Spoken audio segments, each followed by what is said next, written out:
esta mensagem que é de Chico Xavier e que diz assim: cada dia que amanhece assemelha-se a uma página em branco, na qual gravamos os nossos pensamentos, ações e atitudes. Na essência, cada dia é a preparação do nosso próprio amanhã. E então, para dar início aos trabalhos de hoje, vamos começar por ler uma mensagem do livro Fonte Viva,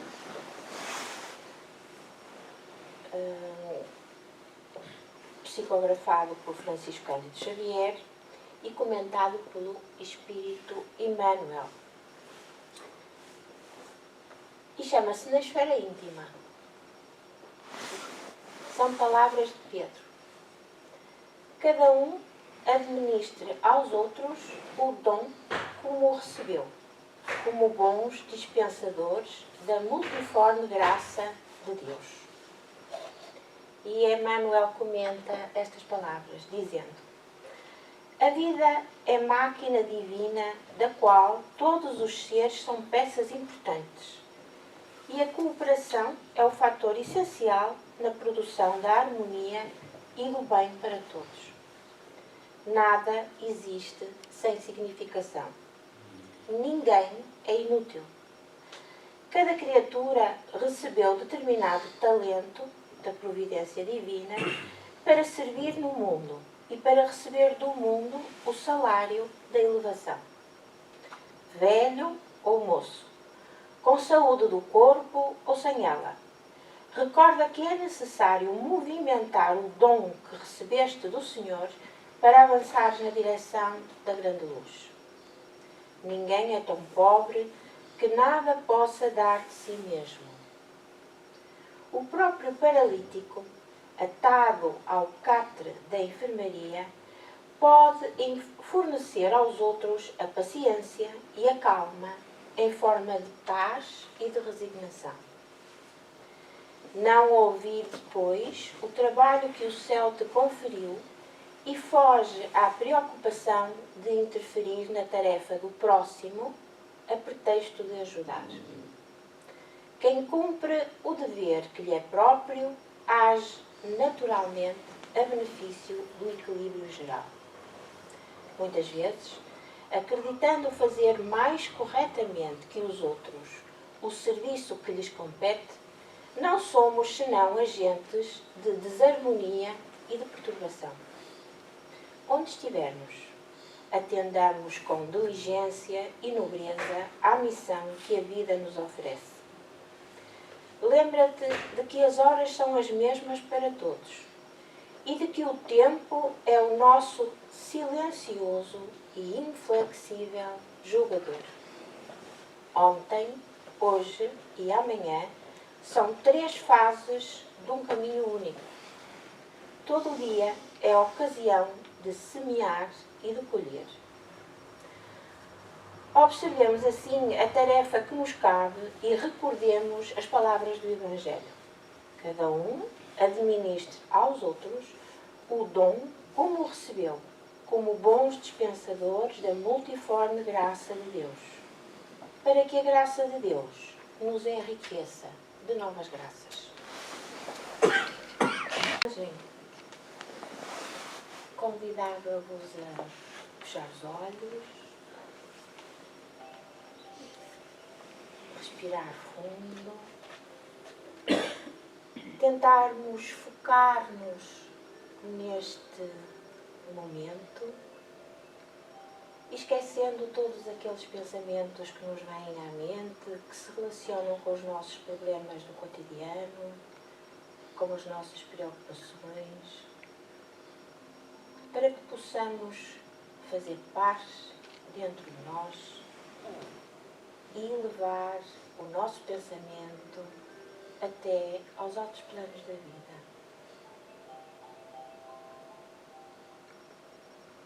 Unamo-nos assim, em oração, com o mesmo propósito, com o propósito de fazer o bem, de sermos caridosos e de nos mantermos sempre no caminho do Senhor. E assim, com Jesus na nossa tela mental, vamos pedir que abençoe o mundo de um modo geral, que as suas vibrações de bondade, de caridade, se espalhem por toda a população deste planeta, que se encontra, como já se sabe, numa fase difícil de transformação, mas que certamente sairá para uma outra fase, bem melhor, mais evoluída, com seres cada vez melhores, mais despertos para a luz que o Senhor nos envia. Contribuamos com as nossas preces, com as nossas boas energias, para que essa psicosfera se modifique, sempre sob a égide do nosso querido Mestre.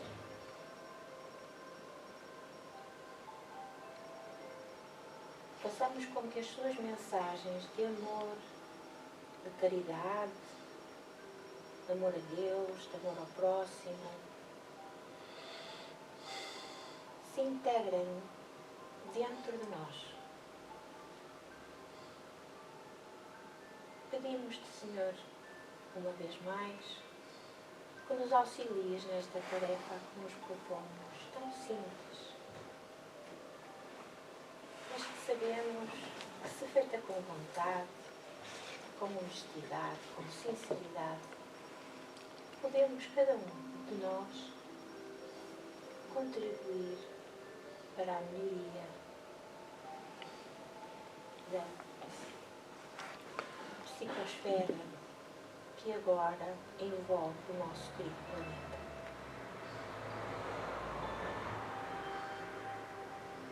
Protege, Senhor, todos aqueles que aqui acorrem para ouvir uma palavra de consolo, para serem esclarecidos, para que possam, cada vez mais, em maior número, despertar para ti, Senhor.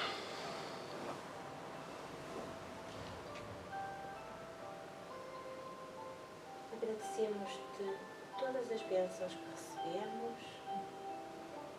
Pedimos-te que te faças presente aqui no meio de nós e que nos dês então a autorização para iniciar os nossos trabalhos de hoje na maior paz, harmonia e fraternidade.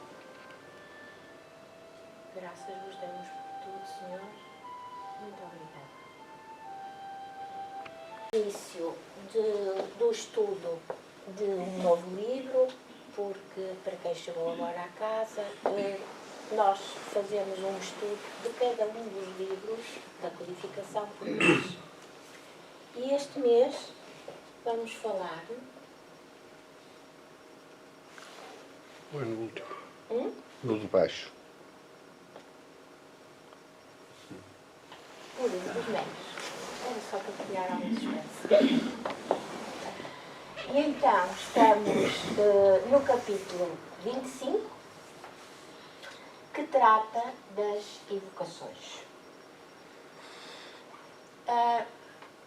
Vamos começar a estudar aquela questão que está aqui, questões sobre as evocações. Portanto, já demos aqui, noutros dias, já falamos sobre as considerações gerais, os espíritos que se podem evocar, a linguagem que se deve usar com os espíritos, a utilidade das evocações particulares, e hoje vamos falar de questões sobre as evocações, o Alexandre já fez da 1, já explicou a questão 1 a 18 e hoje vamos estudar das 18 a 35.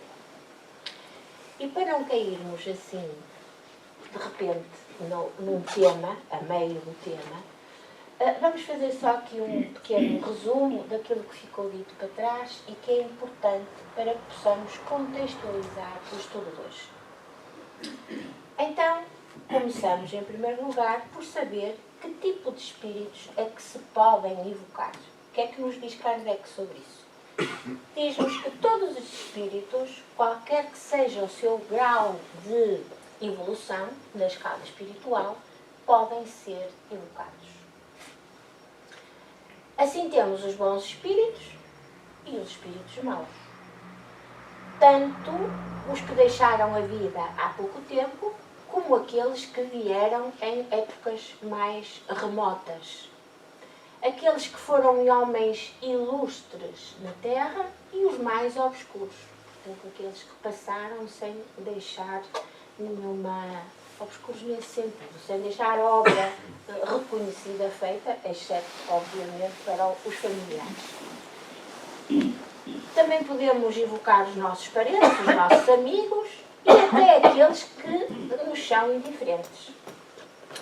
Isto, porém, não quer dizer que eles queiram sempre ou possam responder ao nosso chamado. E isto é importante. Portanto, nós podemos querer que determinado espírito venha e se apresente e comunique connosco, mas ele pode, por algum motivo, não vir.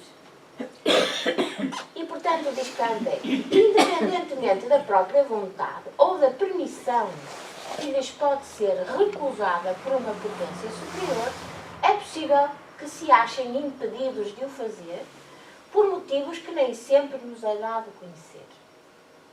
Queremos dizer que não há impedimento absoluto que se oponha às comunicações. Os obstáculos capazes de impedir que um espírito se manifeste são quase sempre individuais e derivam das circunstâncias. Eu acho que é importante nós sabermos isto porque nós podemos evocar, de facto, um espírito que não esteja ainda em condições de comunicar connosco, com os encarnados, com quem o chama. Por várias ordens de razões. Primeiro porque há uma hierarquia, como sabem, entre os espíritos, não é? E aqueles que são recém-chegados à vida espiritual, muitas vezes sentem-se ainda bastante perturbados e, portanto, não estão preparados para comunicar connosco. E, por outro lado, podem até estar numa situação de punição por algum tipo de atividades menos boas que tenham tido aqui durante a sua vida terrena, são impedidos durante algum tempo de se manifestarem, enquanto não melhorarem, digamos assim, do ponto de vista moral, porque aqui trata-se sempre da questão moral. Alguma dúvida? Sempre que tiver.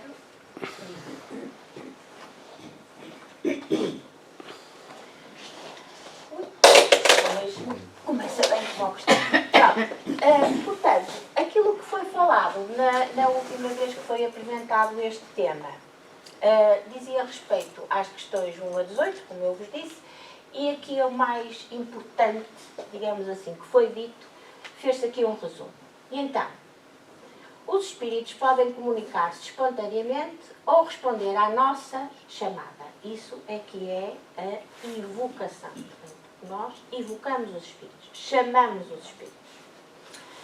A chamada direta de certo espírito constitui um laço entre ele e nós, obviamente, não é? Chamamos um espírito através de quê? Do nosso pensamento e da nossa vontade. E com esse pensamento e essa vontade e esse laço que se constitui entre o médium, ou aquele que chama, e o espírito, nós criamos que uma barreira a outros espíritos que queiram interferir nessa comunicação. Pronto, eu já estraguei isso. Estas foram as primeiras 3 frases, digamos assim, que resumem. E esta, vamos continuar então, com essas frases que, de alguma maneira, resumem aquilo que ficou para trás e que, como vos disse, contextualizam o estudo que se segue. Qualquer pessoa pode evocar os espíritos, mesmo que não seja médium, mas tem é que ter merecimento. Portanto, tem que ter uma moral desenvolvida ao ponto que lhe seja permitido comunicar com os espíritos. Já sabem que este é sempre o fator essencial na comunicação com a vida de além-túmulo. Para as invocações é necessário ter fé em Deus, desejar o bem e ter o propósito útil de nos esclarecermos e instruirmos. Portanto, o fim da comunicação tem que ser útil. Não é para saber fofocas do mundo espiritual que nós vamos chamar os espíritos. E agora é importante porque diz respeito às reuniões mediúnicas. Reunidos em comunhão de pensamentos e de intenções com seriedade, banido o orgulho e o personalismo, estabelece-se um quadro energético e vibratório que permite melhores comunicações com os espíritos. Portanto, isto é de facto o que é importante numa reunião mediúnica, é que os médiuns sejam humildes, não haja essa sensação de orgulho do facto de terem dons que afinal todos nós temos. A questão é que uns têm ainda mais desenvolvida e outros não, e que isso não seja fruto de uma vaidade nem de orgulho, porque assim não são certamente os bons espíritos que se vão manifestar, mas sim os outros, aqueles que são inferiores e que muitas vezes querem rir-se à nossa custa. Dúvidas? Não. Vamos continuar. E vamos então continuar e vamos começar com o tema que diz respeito ao estudo de hoje. O que se deve pensar dos espíritos que marcam encontros em lugares lúgubres e a horas indevidas? Esta pergunta é muito bem feita, como sempre. Eu lembro-me quando era pequena que tinha, junto da quinta dos meus tios, uma casa colonial lindíssima que nunca foi vendida. Uma casa abandonada, nunca foi vendida. Porquê? Porque dizia-se que era assombrada. Havia lá espíritos. E todos vocês também lembram-se de histórias, de certeza, em que para comunicar com os espíritos era preciso chegar à meia-noite. Uma noite escura e tal. Portanto, o que é que Allan Kardec quer fazer com estas perguntas aos espíritos e com estas respostas? Quer desmistificar tudo isto e acabar com estes pensamentos até supersticiosos, de sobrenatural, não é? Esta doutrina espírita é uma doutrina baseada na lógica, na ciência, naquilo que é bom senso. E, portanto, não tinha bom senso nenhum o facto dos espíritos só poderem aparecer à meia-noite, não vos parece? Pronto. E então, Allan Kardec faz isto de uma forma magistral e ao longo de todas estas perguntas que nós vamos estudar hoje, é de facto isso que Allan Kardec pretende. Instruir-nos, esclarecer-nos e acabar com essas superstições que se formam à volta desta comunicação com os médiuns e que, esta comunicação com os espíritos e que gera só por si uma série de pensamentos perfeitamente errados sobre o assunto. Então, o que se deve pensar dos espíritos que marcam encontros em lugares lúgubres e a horas indevidas? E os espíritos respondem: estes espíritos divertem-se à custa dos que lhes dão ouvidos. É sempre inútil e até perigoso ceder a tais sugestões. Inútil porque nada absolutamente se ganha em ser mistificado. E perigoso, não pelo mal que possam fazer os espíritos, mas pela influência que isso pode ter sobre cérebros fracos. Portanto, aquelas pessoas que são mais sugestionadas, não é? Podem, evidentemente, ter até desenvolver terrores e coisas assim do género, que é tudo falso, não é? Isto são coisas, imagens que criam nas suas próprias mentes. Obviamente que estes espíritos serão, à partida, espíritos inferiores, não é? Sem dúvida nenhuma. Haverá dias e horas mais propícias para as educações? Resposta dos espíritos. Para os espíritos isso é completamente indiferente, como tudo o que é material. É superstição acreditar-se na influência dos dias e das horas. Os momentos mais propícios são aqueles em que o evocador possa estar menos distraído pelas suas ocupações habituais e em que se ache mais calmo de corpo e de espírito.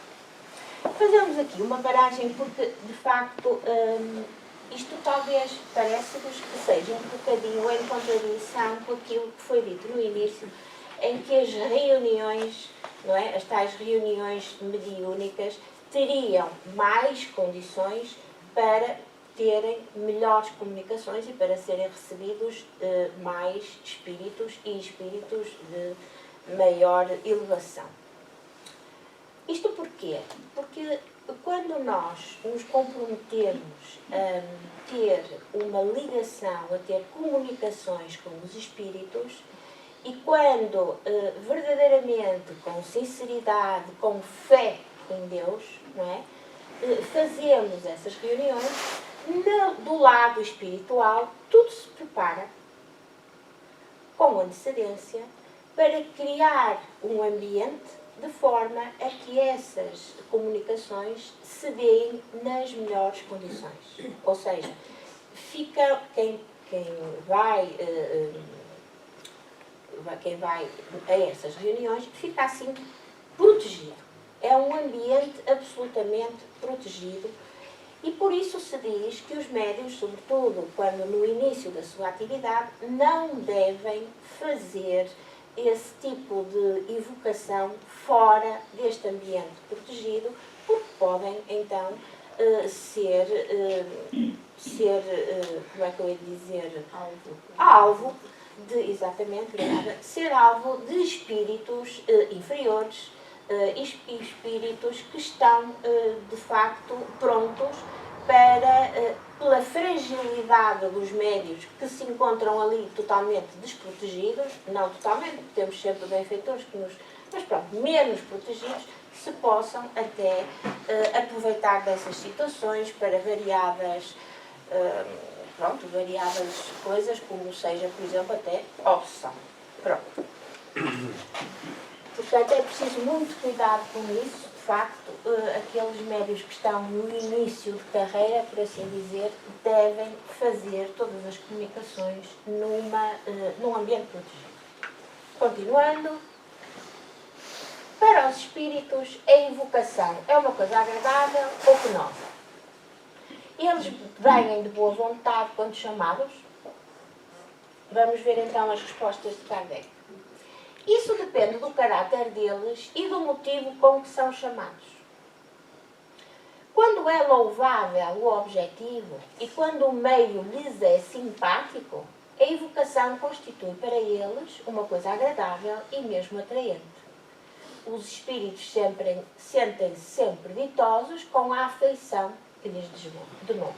Portanto, lá está a criação do tal ambiente sereno, tranquilo, em que se criam boas vibrações para que os espíritos se sintam confortáveis.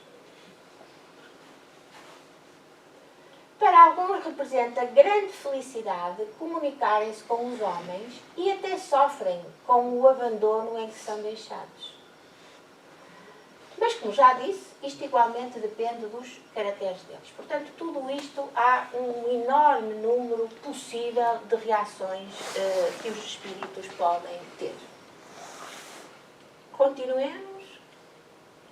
Entre outros... Peço desculpa, Diga. esse abandono em que são deixados é no sentido de nós, do lado lá, da nossa parte. de nós Pois. não orarmos por eles, por Ok. exemplo, não é? De não conseguirmos mostrar como eles nos são queridos, não é?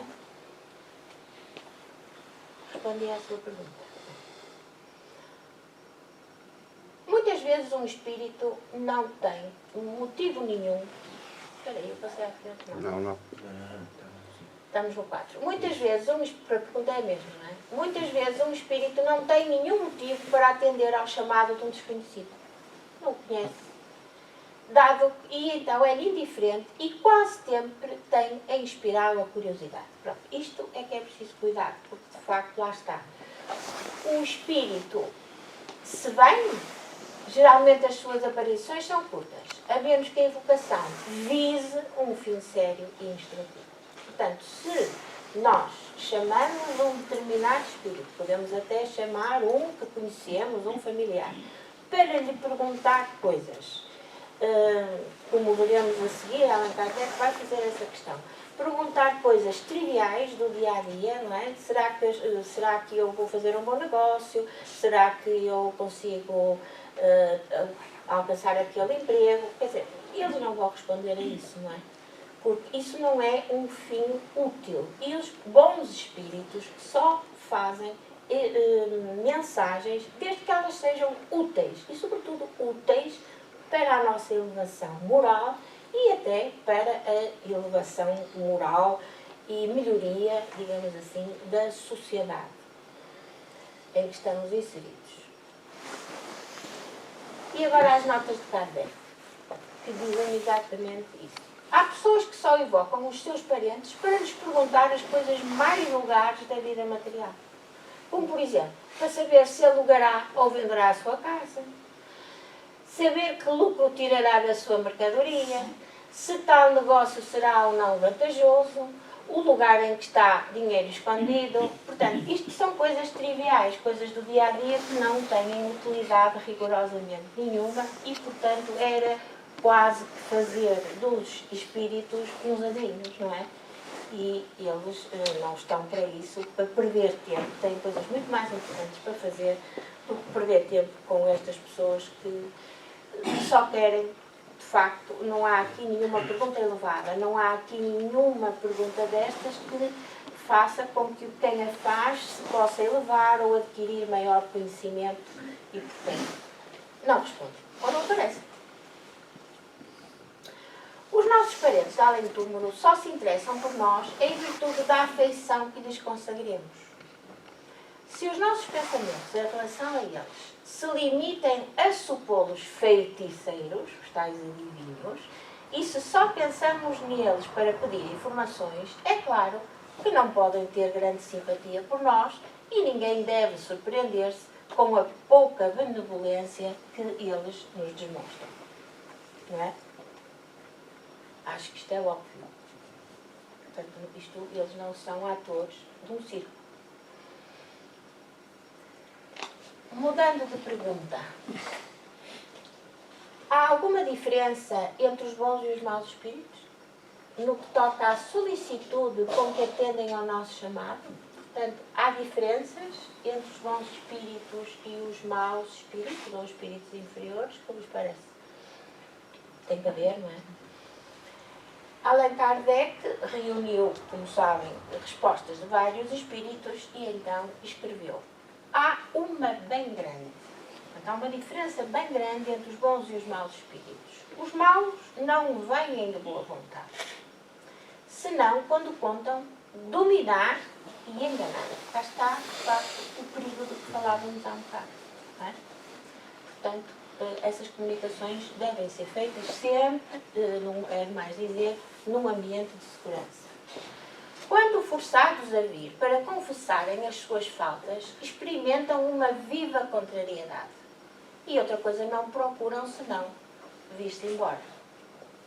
E vejam isto. Podem ser constrangidos a vir por espíritos superiores como castigo e para a instrução dos encarnados. Ou seja, é de facto também com os maus exemplos, não é? Que nós também aprendemos, certo? E estes maus espíritos, ou espíritos inferiores, são muitas vezes impulsionados por aqueles que lhes estão acima, portanto, por aqueles que os tutelam, a que se apresentem para explicar a nós, encarnados, o mal que fizeram e assim, dessa forma, nos indicarem aquilo que nós não devemos fazer.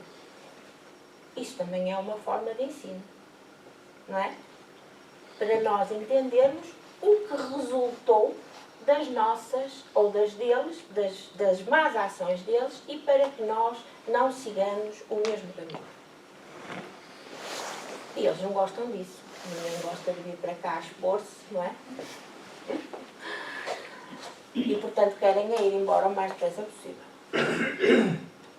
A evocação é penosa para os bons espíritos quando chamados inutilmente. Portanto, reparem a diferença. Os outros não querem vir porque não se querem expor, certo? E são impelidos a vir, como se fosse uma punição. Os bons espíritos não querem vir se está na nossa mente saber coisas fúteis. Então, eles ou não vêm, ou então vêm e retiram-se. Em princípio, os espíritos, quaisquer que eles sejam, não gostam, exatamente como vós, de servir de distração a curiosos. Simples, não é? E lá está a simplicidade com que Allan Kardec reduz, não é, todas estas dúvidas que nós temos, então, como é, os espíritos têm facilidade, gostam de vir, não gostam. Vamos continuar. Evocando um espírito, frequentemente não tendes outro fim, senão ver o que ele vos dirá ou interrogá-lo sobre particularidades de sua vida, que ele não deseja dar-vos a conhecer, porque nenhum motivo tem para vos fazer confidências. Julgais que ele se vá colocar na berlinda somente para vos dar prazer? Desenganai-vos. O que ele não faria em vida, não fará tão pouco como espírito. Isto é um pouco aquilo que acontece connosco, não é? Ninguém gosta de ser posto numa situação em que está a ser interrogado, e muito menos por pessoas com quem não tem relação nenhuma, não é? Mas então porquê é que foi assim? Porquê é que fez assim? Nós tentamos esconder, não é, os nossos motivos. Não temos que estar a expor a nossa vida pessoal. Os espíritos é igual. Vamos ver as notas de Kardec, que são sempre explicativas. Com efeito, a experiência prova que a invocação é sempre agradável aos espíritos quando feita com um fim sério e útil. Reparem as vezes que já foi pronunciada esta frase para que nós nos inteiramos dela. Os bons espíritos vêm prazerosamente instruir-nos. Os que sofrem encontram alívio na simpatia que se lhes demonstra. Os que conhecemos ficam satisfeitos com saberem-se lembrados. Os levianos gostam de ser evocados por pessoas frívolas, porque isso lhes proporciona ensejo de se divertirem à custa delas, mas sentem-se pouco à vontade com pessoas graves. Portanto, com aquelas pessoas graves no sentido de sérias, de honestas, de conhecedoras, eles fogem, porque já sabem que vão ser desmascarados, ao fazerem-se passar por espíritos, alguns até de grande...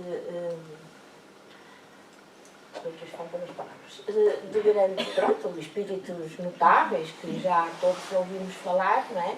E eles enganam, gostam de enganar os incrédulos e, portanto, nós temos que estar sempre muito atentos e vigiar tudo aquilo que nos possa pôr algumas dúvidas, até de bom senso, de racionalidade, não é? Daí a importância de nós conhecermos os livros dos médiuns que nos dão todas as instruções para que isso aconteça.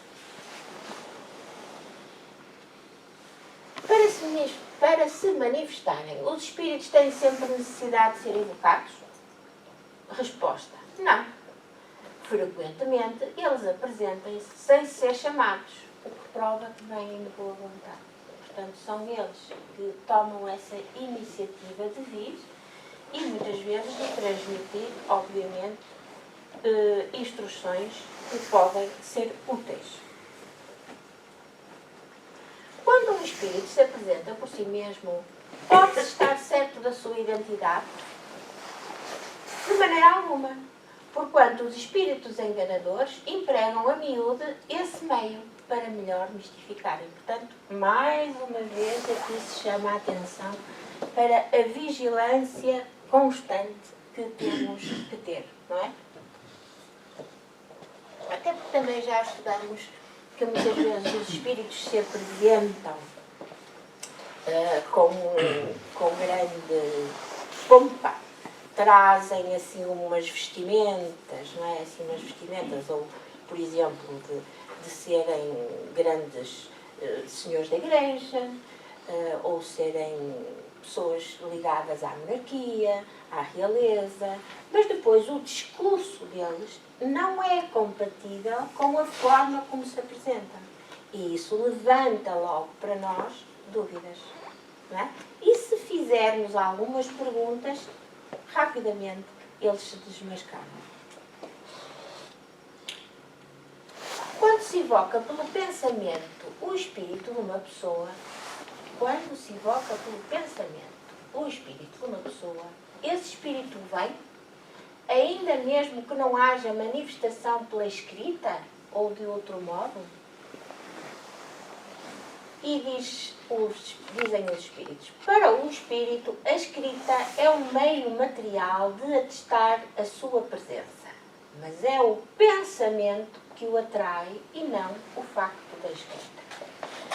Nós também já estudamos, antes e ainda quando estávamos no livro dos médiuns, penso que neste mesmo capítulo, logo no início, que a forma de nós comunicarmos com os espíritos é pelo pensamento, certo? É pelo pensamento, e a forma como os espíritos se comunicam entre si, essa é que, segundo as questões que são postas no livro dos espíritos, nós ainda não temos capacidade para entender como é que os espíritos comunicam entre si. Agora, nós sabemos, pelo que está pelas próprias respostas dos espíritos, que é através do pensamento que conseguimos comunicar com eles e eles connosco, certo?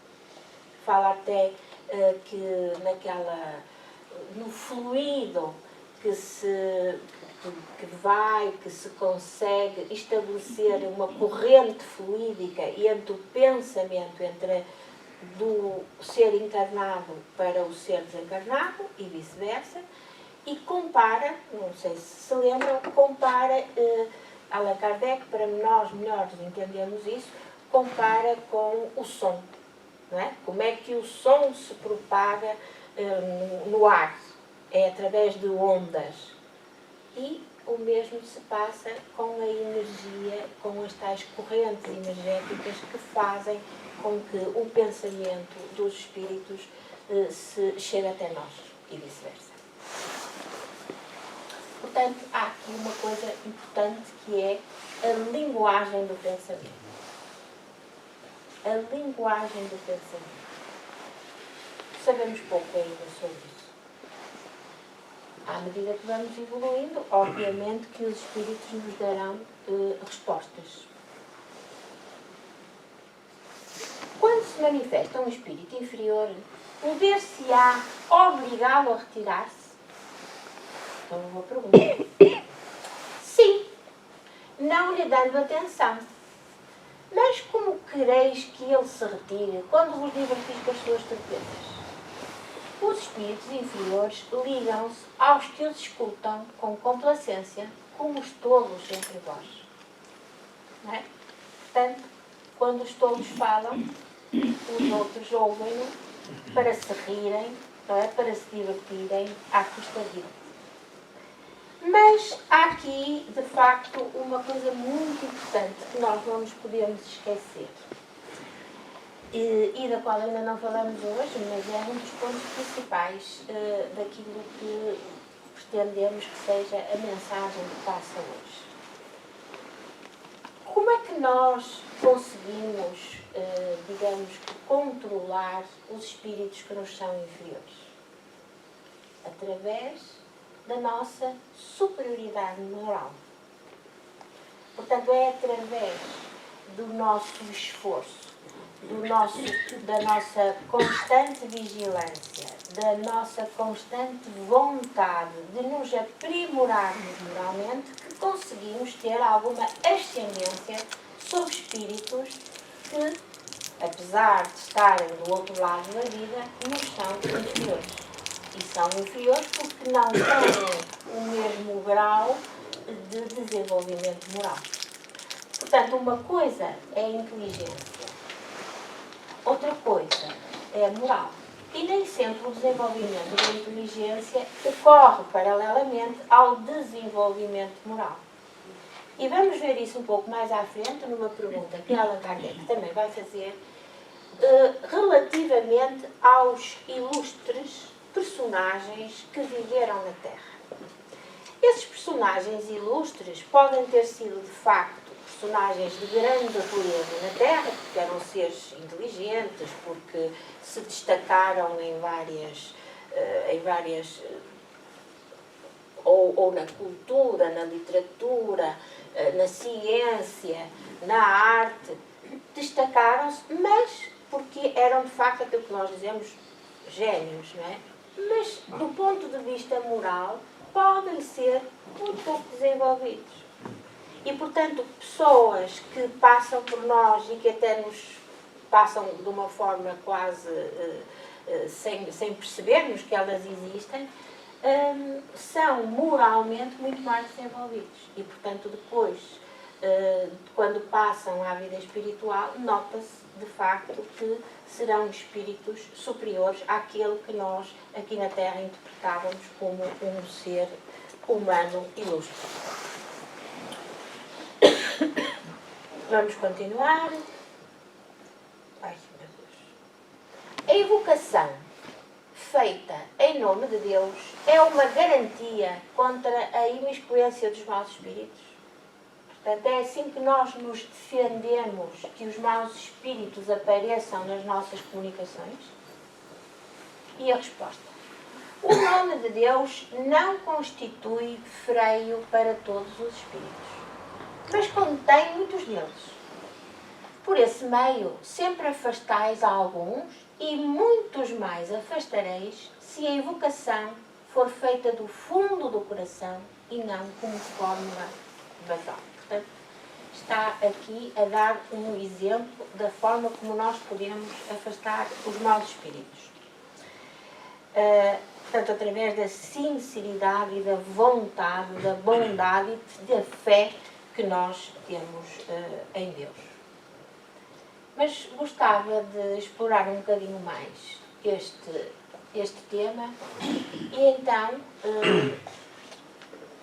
trouxemos aqui esta mensagem de São Luís, que também está no livro dos Médiuns, no mesmo capítulo, logo no início, e que diz assim: o nome de Deus só tem influência sobre os espíritos imperfeitos quando proferido por quem possa, pelas suas virtudes, servir-se dele com autoridade. Pronunciado por quem nenhuma superioridade moral tenha com relação ao espírito, é uma palavra como qualquer. Portanto, isto reforça que, de facto, a forma de nós controlarmos o aparecimento ou as mensagens que nos são enviadas por espíritos inferiores é através da nossa superioridade moral. Poder-se-á evocar nominativamente muitos espíritos ao mesmo tempo? É claro que estas perguntas que agora se vão seguir são mais relacionadas com as reuniões mediúnicas, mas vamos lê-las de qualquer forma porque também são importantes. portanto, evocar nominativamente muitos espíritos ao mesmo tempo. Não há nisso dificuldade alguma. E se tivesseis 3 ou 4 mãos para escrever, 3 ou 4 espíritos vos responderiam ao mesmo tempo. É o que ocorre quando se dispõe de muitos médios. Simples. Não é? Simples. Mais simples do que isto? Não.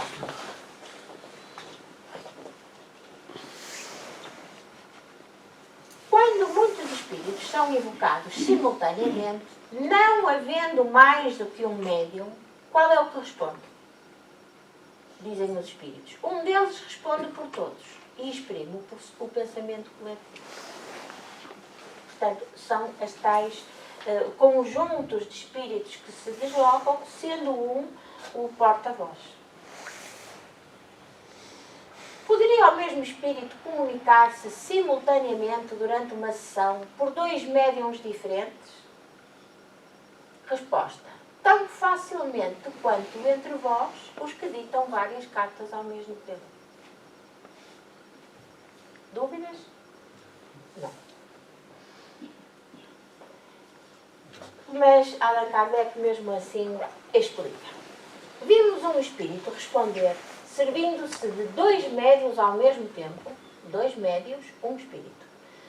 Às perguntas que lhe eram dirigidas, por um em francês e por outro em inglês. Portanto, um médium perguntava ao espírito em língua francesa e o segundo médium perguntava coisas ao espírito em língua inglesa. E as respostas eram iguais. Certo? Mais complicado do que isto também não pode haver. 2 espíritos evocados simultaneamente por 2 médiuns podem travar entre si uma comunicação, sem que este modo de comunicação lhes seja necessário, pois que reciprocamente um lê os pensamentos do outro e eles prestam-se a isso algumas vezes para a nossa instrução. Portanto, para que nós percebamos como é que os espíritos comunicam entre si. Se são espíritos inferiores, como estão ainda imbuídos das paixões terrenas e das ideias corpóreas, pode acontecer que disputem, apostrofem com palavras pesadas, que se reprochem mutuamente os erros e que até tirem os lápis, as cestas, as pranchetas, etc. Olhem que engraçado, não é? Portanto, espíritos inferiores que entram em litígio aberto um contra o outro, não só por palavras, como até fisicamente, atiram coisas um ao outro. É curioso, não é? Portanto, quando surgirem situações destas, não há dúvida que são espíritos inferiores. Estes não deixam muitas dúvidas. Estes são fáceis de tratar. Pode um espírito simultaneamente evocado em muitos pontos responder ao mesmo tempo às perguntas que lhe são dirigidas? Esta agora é que já começa a complicar. Portanto, é um espírito simultaneamente evocado em diferentes pontos, responder ao mesmo tempo às perguntas que lhe são dirigidas. E a resposta dos espíritos é que pode, desde que seja um espírito elevado. Vamos ver a seguir. Nesse caso, o espírito divide-se ou tem o dom da ubiquidade. Portanto, poder estar em vários sítios em simultâneo. Resposta. O pensamento do espírito é como uma centelha que projeta longe a sua claridade e pode ser vista de todos os pontos do horizonte. Quanto mais puro é o espírito, tanto mais o seu pensamento se irradia e se estende como a luz. Mas ainda vai mais longe. Os espíritos inferiores são muito materiais, portanto ainda estão muito ligados à terra, à vida terrena. Não podem responder senão a uma única pessoa de cada vez. Nem vir a um lugar se são chamados num outro. Portanto, eles têm que escolher. Um espírito superior, chamado ao mesmo tempo em pontos diferentes, responderá a ambas as evocações, se forem ambas sérias, fervorosas. Caso contrário, dará preferência à mais séria.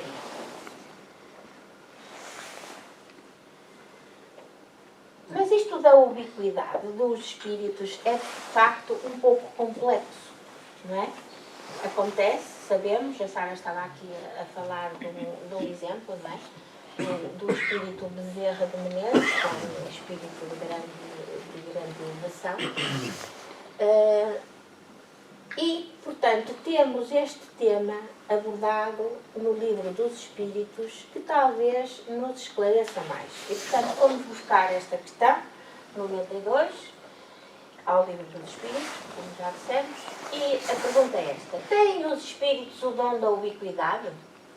Por outras palavras, um espírito pode dividir-se ou existir em muitos pontos ao mesmo tempo? Resposta dos Espíritos: não pode haver divisão de um mesmo espírito, mas cada um é um centro que irradia para diversos lados. Isso é o que faz parecer estar um espírito em muitos lugares ao mesmo tempo. E agora faz aqui uma comparação com o Sol. O Sol é apenas um. No entanto, irradia em todos os sentidos e leva muito longe os seus raios, mas não se divide. Todos os espíritos irradiam com igual força? Resposta: longe disso. Essa força depende do grau de pureza de cada um. Portanto, nós sabemos que à medida, sabemos isso pela escala dos espíritos, que à medida que eles vão se depurando e tornando-se cada vez mais próximos de facto da fase angelical, eles vão se desprendendo daquela matéria, porque não há outra forma, não temos outra palavra para a designar, mas é uma matéria quintessenciada, quer dizer, é uma matéria já muito diferente daquela que é conhecida por nós, até que forma o perispírito, não é? Que rodeia o espírito, até que chegam a um grau tal de desenvolvimento que já não precisam desse perispírito e são, assim, também muitas vezes denominados espíritos puros ou espíritos de luz. Portanto, por isso é esta comparação entre esses espíritos muito acima da escala com o Sol. Portanto, o grau, essa força com que irradiam é diferente, porque está de acordo com a pureza de cada um, de cada espírito, mas é aqui importante o que diz Allan Kardec. Cada espírito é uma unidade indivisível. Mas cada um pode lançar os seus pensamentos para diversos lados, sem que isso fracione para tal efeito. Agora pensem, por que é que ele está tão interessado, Allan Kardec, em escrever isto sobre a ubiquidade dos espíritos e sobre a forma como os espíritos superiores podem dar respostas em vários lugares?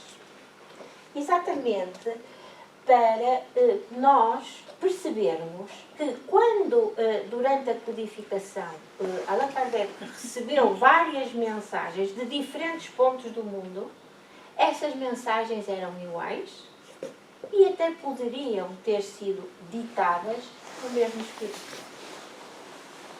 Perceberam? Portanto, isso não significa que os espíritos superiores não possam responder em diversos pontos do mundo às perguntas que lhe foram feitas. E cujo objetivo era, de facto, a evolução, a melhoria da nossa sociedade. Entenderam? Estas perguntas não são feitas por casualidade. São sempre feitas para que as pessoas, de facto, entendam todo o trabalho que foi feito. Parecem simples, mas são de facto importantes, e daí a necessidade de nós conhecermos, de lermos os livros da codificação, para que depois também possamos ter o nosso espírito crítico, certo? Passar pelo crivo da razão.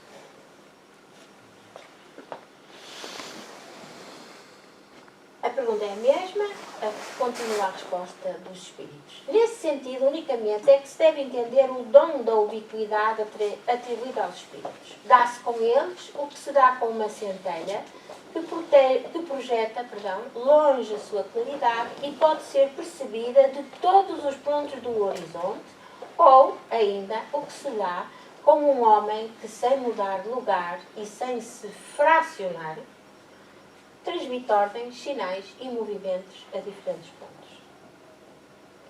Dúvidas sobre a ubiquidade ou ficaram esclarecidos? E acrescenta Allan Kardec. Numa sessão da Sociedade Parisiense de Estudos Espíritas, na qual fora discutida a questão da ubiquidade, um espírito ditou espontaneamente a comunicação seguinte. Vamos ver. Inquirieis esta noite qual a hierarquia dos espíritos no tocante à ubiquidade. Comparai-vos a um aeróstato, um balão de ar aquecido. Não se esqueçam quando é que isto foi escrito, não é? Não esquecer que isto foi escrito em 1805. Exatamente. Portanto, naquela altura havia aeróstatos. O Zeppelin, aqueles balões de ar aquecido, que se eleva pouco a pouco nos ares. Enquanto ele rasteja na terra, só os que estão dentro de um pequeno círculo o podem ver. À medida que ele se eleva, o círculo alarga-se e, chegando a certa altura, torna-se visível a uma infinidade de pessoas. Que boa comparação, não é? É o que se dá connosco. Um mau espírito que ainda se acha preso à terra permanece num ciclo restrito entre as pessoas que o veem. Suba ele na graça, melhore-se e poderá conversar com muitas pessoas. Quando se haja tornado o espírito superior, pode irradiar como a luz do sol, mostrar-se ainda a mais pessoas e em muitos lugares ao mesmo tempo. Isto foi a comunicação do Espírito Santo. Portanto, aqui está a explicação, como digo, das mensagens recebidas em diferentes pontos pelo mesmo Espírito. Podem ser evocados os espíritos puros, os que terminaram a série das suas encarnações? Esta pergunta era evidente que tinha que vir a seguir, não é? A resposta: podem, mas muito raramente atenderão. Eles só se comunicam com os homens de coração puro e sincero, e não com os orgulhosos e egoístas. Por isso mesmo, é preciso desconfiar dos espíritos inferiores que alardeiam essa qualidade para se darem importância aos nossos olhos. Portanto, já sabemos que os espíritos puros podem, de facto, comunicar-se, mas só com um fim útil. Como é que os espíritos dos homens mais ilustres acodem tão facilmente e tão familiarmente ao chamado dos homens obscuros? A resposta dos espíritos: os homens, nós todos aqui, julgamos por si os espíritos, o que é um erro. Portanto, nós achamos que qualquer pessoa que é ilustre aqui na Terra também vai ser um espírito de escola quando chegar ao lado espiritual, o que já explicamos que não acontece. Após a morte do corpo, as categorias terrenas deixam de existir. Só a bondade estabelece distinção entre eles e os que são bons vão a toda a parte onde haja um bem a fazer. Certo? Portanto, lá por serem, ficou bem explicado que os espíritos ilustres aqui na Terra podem não ter grande desenvolvimento moral e, portanto, quando chegarem ao outro lado, são tratados de acordo com a sua moralidade e não pelos talentos. Depois da morte, quanto tempo deve decorrer para que se possa evocar um espírito? Esta também é uma pergunta interessante. Podeis fazê-lo no instante mesmo da morte. Mas, como nesse momento o espírito ainda está em perturbação, só muito imperfeitamente responde. Curioso, não é? Ele pode responder, mas ainda está bastante perturbado e, portanto, as suas respostas podem não ser, de facto, as mais certas. A evocação no momento da morte é mais penosa para o espírito do que algum tempo depois? Algumas vezes. É como se vos arrancassem ao sono antes que estivessem completamente acordados.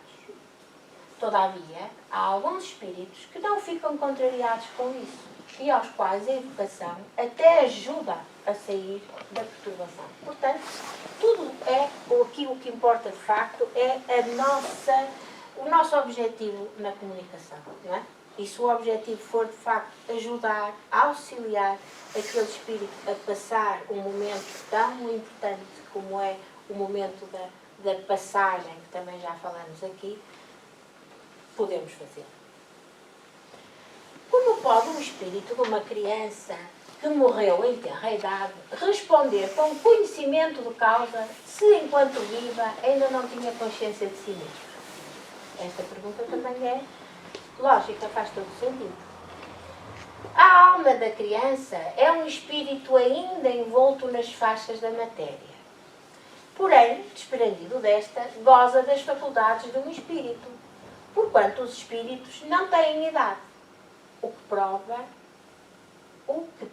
que o da criança já viveu. Quer dizer, aquilo que nós pensamos e que vemos como uma criança pode ser a encarnação de um espírito já com longas experiências de vida, não é? Com muitas vivências anteriores. E isso nós não conseguimos perceber. Allan Kardec continua, os espíritos continuam. Entretanto, o espírito, até que se ache completamente desligado da matéria, pode conservar traços do caráter da criança, como sucede com a linguagem. Portanto, mantém aquela linguagem quando se apresenta. E nós, assim, conseguimos perceber que se trata de uma criança, porque tem a linguagem própria, característica. Estamos quase a terminar. A influência corpórea que se faz sentir por mais ou menos tempo sobre o espírito da criança, às vezes também é notável dos espíritos que morreram em estado de loucura. O espírito em si mesmo não é louco. Porém, sabe-se que certos espíritos julgam, durante algum tempo, que ainda pertencem a este mundo. Isto deve ser terrível. Não é? Mas é frequente acontecer nas reuniões mediúnicas os espíritos pensarem, julgarem, estarem absolutamente convencidos que estão vivos. E mais, sofrem ainda aquilo que sofreram na altura em que desencarnaram. Há histórias em vários livros espíritas em que suicidas, por exemplo, se mantêm no sítio onde se suicidaram e mantêm toda aquela perturbação já depois de desencarnados. Não é de admirar que no louco o espírito ainda se ressinta dos entraves que durante a vida se opunham à livre manifestação dos seus pensamentos, até que se encontre completamente desprendido da matéria. Esse efeito varia conforme as causas da loucura, porquanto há loucos que depois da morte recobram toda a sua lucidez. Isto só significa o quê? Significa que somos nós, homens, que os consideramos loucos, não é? Porque não os entendemos, porque são diferentes da maioria dos homens e, portanto, são loucos, mas efetivamente não são. Como se já veio a ver em muitas experiências feitas por Allan Kardec e ao longo de todo este tempo que tem decorrido. Vamos terminar. Vou só trazer aqui algumas leituras complementares, embora já tivéssemos lido algumas, mas estas achei importantes. Porque também é para desmistificar aquelas ideias supersticiosas que ainda existem em muitas pessoas. O que se deve pensar da opinião do que os consideram profanação as comunicações com o além-túmulo? E isto está no Livro dos Espíritos, na questão 935. E vejam a resposta. Não pode haver nisso profanação, quando haja recolhimento e quando a evocação seja praticada com respeito e com conveniência. A prova de que assim é, tendes no facto de os espíritos que vos consagram afeição acodem com prazer ao vosso chamado. Sentem-se felizes por vos lembrardes deles e por se comunicarem convosco. Haveria profanação se isso fosse feito levianamente. E esta nota de Allan Kardec é profundamente consoladora. Vamos ver. A possibilidade de nos pormos em comunicação com os espíritos é uma dulcíssima consolação, pois que nos proporciona meio de conversarmos com os nossos parentes e amigos que deixaram antes de nós a terra. Pela evocação, aproximamos-nos de nós, vêm colocar-se ao nosso lado, ouvem-nos e respondem-nos. Desse modo cessa, por bem dizer, toda a separação entre eles e nós. Auxiliam-nos com os seus conselhos, testemunham-nos o afeto que nos guardam e a alegria que experimentam por nos lembrarmos deles. Para nós, grande satisfação é sabê-los ditosos e informamo-nos por seu intermédio dos pormenores da sua nova existência, a que passaram, e adquirir a certeza de que um dia nos iremos ir.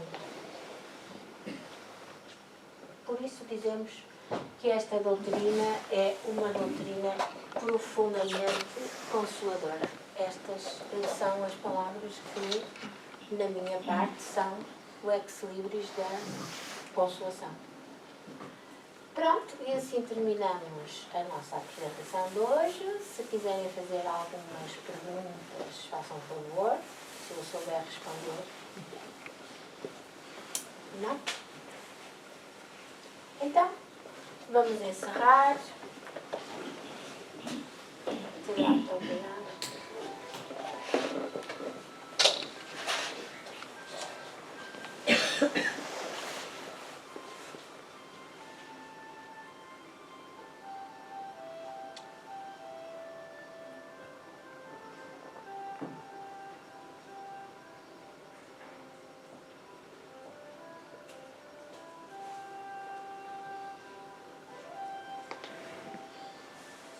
Agradecermos-te, Senhor,